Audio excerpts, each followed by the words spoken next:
Hello, welcome to Call to TV. In this video, we're going to look at the most common prepositions in Russian and how to use them with the correct cases. Stay tuned.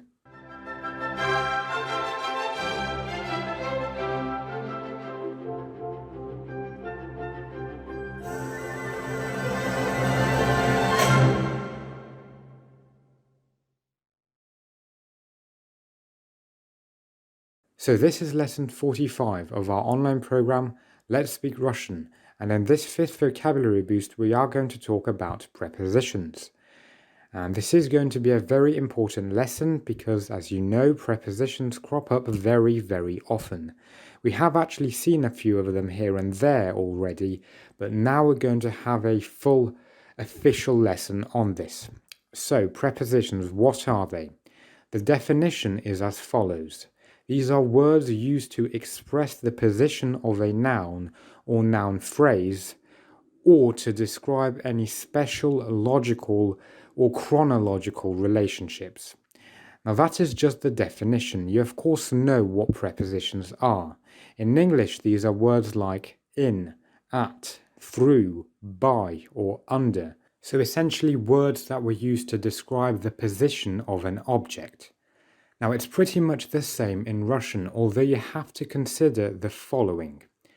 First of all, as you know already, in Russian all prepositions are followed by their own assigned case, and this is what I refer to as their control. Now of course we use cases usually to denote the function of a word in a sentence, so whether it's the subject, the object, or whether it's direct or indirect and so on, but not always. We have to use cases with prepositions as well. Now although in English we don't do this, in Russian we do. It's an absolute must. It's just the way the language has evolved that we need to use cases. And, it really just reinforces, it really highlights, we really make it clear what is happening to this noun. Where is it? What is it located by? And so on. So please make sure that you use cases and the correct case with every preposition. And one other thing to note is that some prepositions can be followed by one of two cases. And this is what we call dual prepositions. So maybe you have a preposition and depending on what you want to say, depending on the context, you can either use the accusative case or, for example, the genitive case. And I'm about to explain to you what that means right now. So we're going to use this table here where we're going to have the preposition, the control case, and then an example sentence. We'll start off with what I think is the most common preposition, not just in Russian, but in probably most languages, and that is v, which means in most cases. Now you'll notice that we also have the letter or in brackets, and that does happen in Russian. Sometimes we will use vo instead of just v. And this really just depends on the noun that follows, and obviously the preposition itself. Because it's formed of only one letter, it sometimes sounds just better to include this or. It just sounds better to the ear if we say vo instead of just v. But we'll come on to that later. Just, be aware that we have vo and v as well. So with this preposition in, we can use the accusative case. For example, он пошел в школу. Он пошел в школу. He went to school. Remember that пошел is the perfective tense of пойти, which means to go by foot, and then в школу. So we have our preposition, and then школа on its own, not declined, means school. Remember to decline a feminine noun in the accusative case, we just change the a to u, and we will get в школу. In fact, we've actually seen this phrase already when we looked at motion verbs. So yes, he went to school. Now, of course, in English, as you can see, we're translating the v as to. And yes, in Russian, many prepositions have several translations into English. That is why I'm not giving you the translation written here. I'm just going to have to describe to you the general notion, the meaning of each word. Now we have the same v again. This time we're going to use it with the prepositional case. And this is what we mean by a dual preposition. Depending on what we want to say, we can either use the accusative or the prepositional case. So an example sentence would be Он сейчас в школе. Он сейчас в школе. Now he is at school, or he is at school right now. What has changed this time? Now we're saying he's at school, so he's already there. He's stationary, he's positioned at the school, so he's not moving, he's not on his way there. And this is the difference. When we were using the accusative case, movement was involved, so he was traveling to school. But now, when we use the prepositional case, we are signifying that he is there already, he's not moving. And as you can see in English, we use different prepositions to in different scenarios. So we used to when he was moving, and then we used at when he was standing still, stationary, or sitting down maybe. In Russian, though, we don't do that. We use cases. Different cases show us what is happening. So we use the accusative case with movement and prepositional case when there's no movement, okay? Now here's another dual preposition, also very common in Russian. Na. Na. If we follow with the accusative case, we could have a sentence like Я иду на концерт. Я иду на концерт. I am going to the concert. So as you can see here, in English we're using to show this movement. In Russian we use the preposition на. The meaning is exactly the same as он пошел в школу, so we're also talking about movement. However, we're using the preposition на this time only because of the word following. So it's just a matter of these phrases. Школа, which is school, always uses the preposition в, but концерт always uses на. So here there is no grammatical explanation as to why we're using na. Na actually on its own means on, so above, on a surface. But you can also use it for going to a place, to a visiting somewhere. You just have to remember these little phrases. You would say на концерт, but в школу. Okay? It's just a matter of remembering it. Now, if we use na, but with the prepositional case, again we're showing that no movement is involved. We're standing still. Я сейчас на вокзале. Я сейчас на вокзале. This means that I am at the railway station. So I'm not going there, I'm not heading there, I'm already there, I've already arrived. We could have also said Я сейчас на концерте.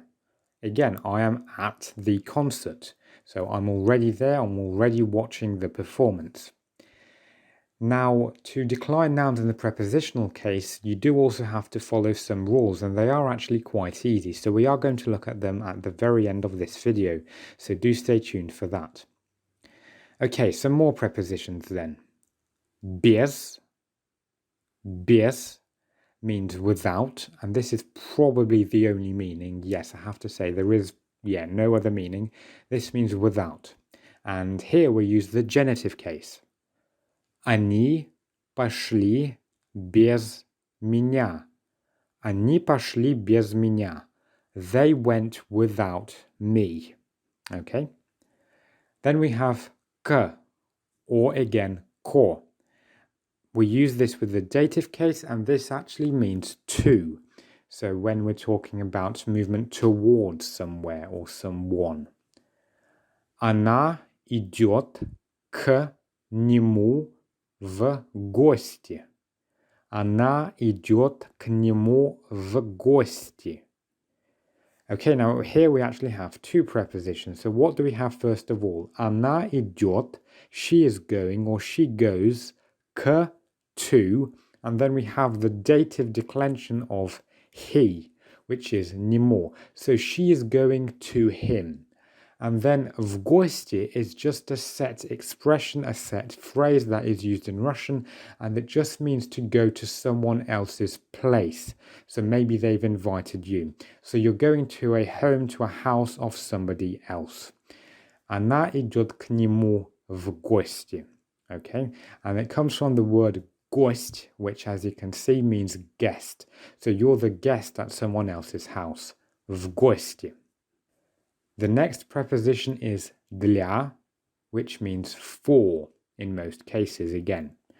Here we use the genitive case. Мы это сделали для тебя. Мы это сделали для тебя. We did this for you. Okay? Some more prepositions then. До means up to or until, or it can also mean to on its own. We use it with the genitive case, and an example would be Он едет до Москвы. Он едет до Москвы. Он едет, what does this mean? Yes, it's he is going again, but this time he's going by transport, so on a vehicle. До, up to or until or just to, Moscow. До Москвы. So maybe he is on a bus and it's traveling through maybe the whole of Russia and it's stopping off in Moscow and he's just going to get off there. Or maybe just Moscow is his final destination. That's what we mean when we say до. The next preposition is means from or out of. Again, it uses the genitive case, and we could say something like Он прилетел из Москвы. Он прилетел из Москвы. Now, I'm sure you understand из Москвы, that means from Moscow, but what does this verb here mean? Well, I'll give you a clue. Лететь is a verb that means to fly. And then using your knowledge from lesson 24 on verb affixes, you can guess that при is a prefix that adds a slightly different shade of meaning to the verb to fly. And the prefix при in Russian very often conveys this sense of arrival or coming towards a place. So this means that he has arrived from Moscow, but by means of an aeroplane. So he has come from Moscow and he has flown here. That's what this verb means. A similar preposition is из-за. Из-за. This is actually two prepositions joined together by the hyphen, and this means due to or as a result of, or yes, probably the most common is because of. This also uses the genitive case, and we could say maybe из-за тебя я опоздал на работу. Из-за тебя я опоздал на работу. Из-за тебя, because of you, я, something, and then на работу. Now again, you know this, we saw this phrase when we looked at motion verbs. This means to work. And again, we're using the accusative case here with na because we're going to work. We are moving from A to B, from home to work. So we're on our way there. Опоздать is a verb that means to be late. So in other words, because of you, I was late to work. Okay? So as you can see here, we have two prepositions. Each of them has its own case. If we were to get them mixed up or not use any cases at all, it really would not make sense. So you have to be very careful. The next one is от, or maybe åter. Åter. Again, it uses the genitive case, and this means something like from, but usually conveying a bit more of distance. So yeah, let's have a look at an example. От нас до вас далеко. Or we could use the antonym, which is близко. От нас до вас далеко, or от нас до вас близко.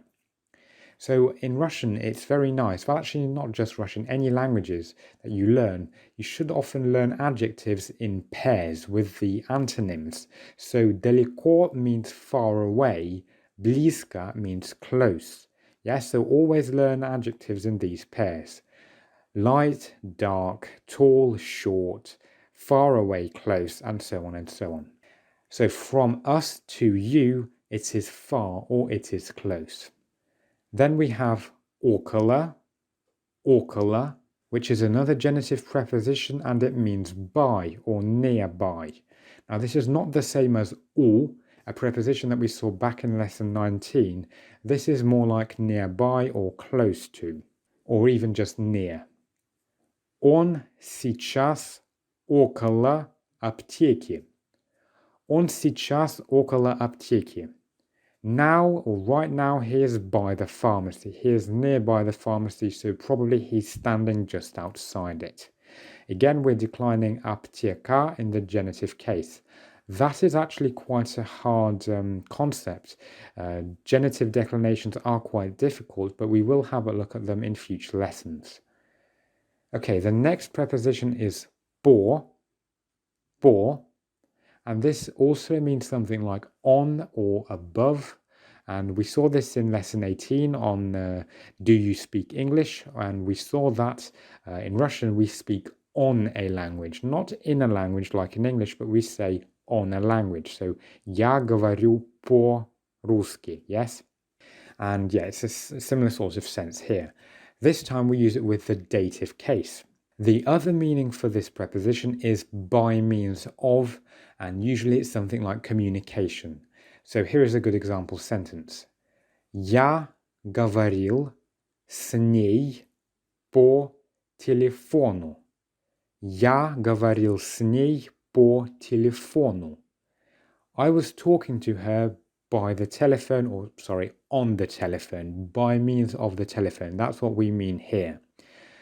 So yes, two meanings for this preposition. The other one means on, so on a surface usually. So you could say maybe I am walking on the street. Here you would say also по. Yes, it would be something like я иду по улице. Я иду по улице. Okay. And finally we have за, which means for, and this kind of conveys something like in order to or for a certain goal. That is one meaning. The second one means behind, за. And we use this with the instrumental case. Они идут за нами. Они идут за нами. They are walking behind us. Alternatively, you could interpret this as it being like they are following us, i.e. they want something from us. And that is when we look at the other meaning of this preposition. So again, for some kind of goal in order to achieve something. Okay. Now, those are all the prepositions that we're going to look at today. You, of course, know some other ones already, like с and or and у. But today we've looked at some new ones. Now, I want to show you a few useful verbs that you can use, and these come in handy when you want to use prepositions. The first one is находиться. Находиться. As you can see, it's a reflexive verb and it means to be located or situated. This is actually quite a formal word, but nevertheless it is still used. We would, of course, decline it something like он, она, оно находится. Находится, okay? So maybe you could say он находится в школе. Он находится в школе. And you wouldn't use this to say he is located at school. You know, in English we wouldn't say that. Mainly we would talk about some physical objects, inanimate objects being placed somewhere. Then you would say находится. Another verb is лежать, which means to lie. We will conjugate it as follows. Я лежу, ты лежишь, он лежит. And again, you could say it's lying on the table, under the table, by the table, and so on and so on. And finally, стоять. Стоять, which means to stand. Я стою, ты стоишь, он стоит. Okay, and lastly for today, as I promised, we will have a quick look at declensions in the prepositional case. It's actually very simple. For all masculine nouns that end in a consonant, you just add on the letter ye. If it's a feminine noun that ends in a or ya, you change that to ye. If it ends in a soft sign, you change that to e. Neuter nouns ending in o change to ye. And if they already end in ye, you don't have to change it. So in other words, we're looking at the letter ye here, okay? For example, в школе, в школе. And by the way, I haven't mentioned this yet, is that whenever we have prepositions composed of just one letter, in Russian we just make the whole thing flow. We don't separate v and школе. I am just making it clear for you, so that you can hear it, в школе, for emphasis. And in fact, Russians themselves, if they want to emphasize the preposition, in English, when someone might say, I was doing it in a place, then of course we're making stress there. Otherwise, it just flows в школе, like that, okay? The same here, в Москве, in Moscow, or в поле, in the field. Okay, so that is it for today's lesson. If you have any questions, please do not hesitate to ask in the comments or send us an email. All the details for everything and all the social media is below. For homework, could you please just do a bit of practice? Again, if you would like anything checked, you know how to contact us. So thank you very much for your attention. See you next time. Goodbye.